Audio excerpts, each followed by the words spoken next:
అంటే మురళీమోహన్ గారు success secret ఏంటంటే ఆయన అడగటం కన్నా ఆయన చూసుకోవడానికి చాలామంది రియల్ ఎస్టేట్లోకి వచ్చి వ్యాపారాలు చేసిన వాళ్ళు ఉన్నారు.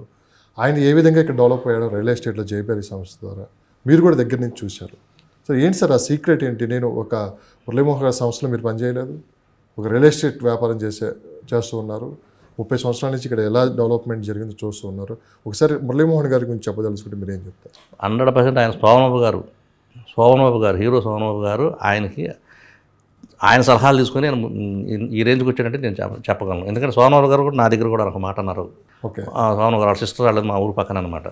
అప్పుడు ఇట్లా పలానా గురించి మాట్లాడినప్పుడు శోభన్ బాబు గారు మురళీమోహన్ గారికి చెప్పారండి, ఏమయ్యా నువ్వు హీరోగా ఏం చేస్తావు, ఎన్ని సినిమాలు చేస్తే ఏమొస్తుంది, వచ్చినట్టు ఇన్వెస్ట్మెంట్ చేసుకో అది ఇది అని చెప్పేసి ఆయన చెప్పిన మాటలు ఇప్పుడు కూడా కావాలని మురళీమోహన్ అడగండి. కావాలి ప్రతి సందర్భంలో చెప్తారు. నేను అడిగిన ప్రశ్న ఏంటంటే, సో ఆ రోజు శోభన్ బాబు గారిని ఇన్స్పైర్ తీసుకొని నేను రియల్ ఎస్టేట్లో రావడం, ఆయన చెప్పిన విధంగా పెట్టుబడులు పెట్టడం, ఆయన ఏ విధంగా డెవలప్ అయ్యారో మనం చూసాం. కానీ ఆయన సక్సెస్ సీక్రెట్ ఉంటుంది అంటే ప్రోడక్ట్ ఇచ్చేటప్పుడు కావచ్చు కస్టమర్స్కి, అంటే ఏంటి అంత సక్సెస్ అవడానికి మురళీమోహన్ గారు తీసుకున్న స్టాండ్స్ ఏంటి? స్టాండ్ ఏముంది, కన్స్ట్రక్షన్ వాల్యూస్ అండి.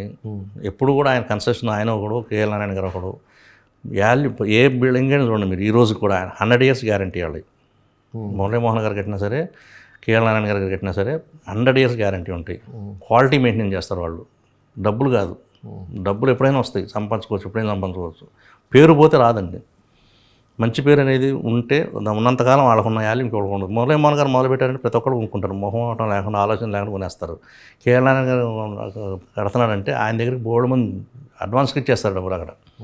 కేఎల్ నారాయణ గారు ఒకడు, మురళీమోహన్ గారు ఒకడు, నాకు బాగా నచ్చిన వాళ్ళలో బ్రహ్మాండంగా వాళ్ళు ఏ రోజు కూడా ఖర్చు వెనకాడరండి. వాళ్ళు క్వాలిటీ మెయింటైన్ చేస్తారు. ఫస్ట్ క్వాలిటీ అనేది నెంబర్ 1 వాళ్ళకి. ఎప్పుడు కూడా ఎవరు కూడా కస్టమర్ని ఇబ్బంది పెట్టరు వాళ్ళు.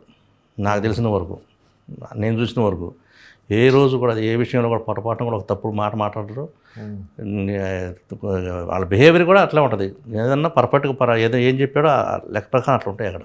ఒక సినిమా హీరోగా, ఒక రిలేటర్ వ్యాపారస్తుడిగా మురళీమోహన్ గారు చూసినప్పుడు ఈ రెండింటి మధ్య తేడా ఏంటో చెప్తారు?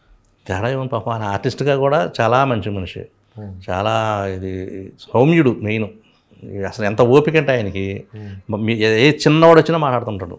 నేను ఆడు చిన్నోడు, వీడు పేదోడు, ఆడు ఉన్నాడు అనేది ఉండదు ఆయన దగ్గర, మురళీమోహన్ గారి దగ్గర. నేను చాలాసార్లు మాట్లాడేవాడిని ఇదివరకు. నేను ఆయనతో మాట్లాడి 25 years పైన అవుతుంది. నేను అప్పుడు ఇక్కడ వెంచర్ వేసినప్పుడు ఎక్కువ మాట్లాడాను. తర్వాత మధ్యలో 2-3 సార్లు కలిసినప్పుడు హాయ్ అంటే ఆయన వెళ్ళిపోయాడు. కానీ నేను ఆయన గుర్తుపట్టిండో లేదో అనుకునేవాడిని నేను. సరే, అది అఫ్కోర్స్ అది వేరే విషయం. బిజినెస్లో కూడా నేను ఎక్కువ ఆయనతో సాహసం చేయలేదండి. సుబ్బారెడ్డి గారితో, ఇంకా వైవి సుబ్బారెడ్డి గారితో 2-3 సార్లు కలిశాను. కానీ ఈయన అసలు మురళీమోహన్ గారిని కలవక చాలా సంవత్సరం అయింది. వాళ్ళ దగ్గర పనిచేసేవాళ్ళంతా నాకు తెలుసు. మళ్ళీ వాళ్ళ దగ్గర మేనేజర్లు వీళ్ళంతా తెలుసు నాకు. మళ్ళీ వాళ్ళు కలుస్తుంటారు. కానీ మురళీమోహన్ గారి దగ్గరికి వెళ్ళి కలిసి మాట్లాడేంత అవసరం రాలేదు అప్పుడు.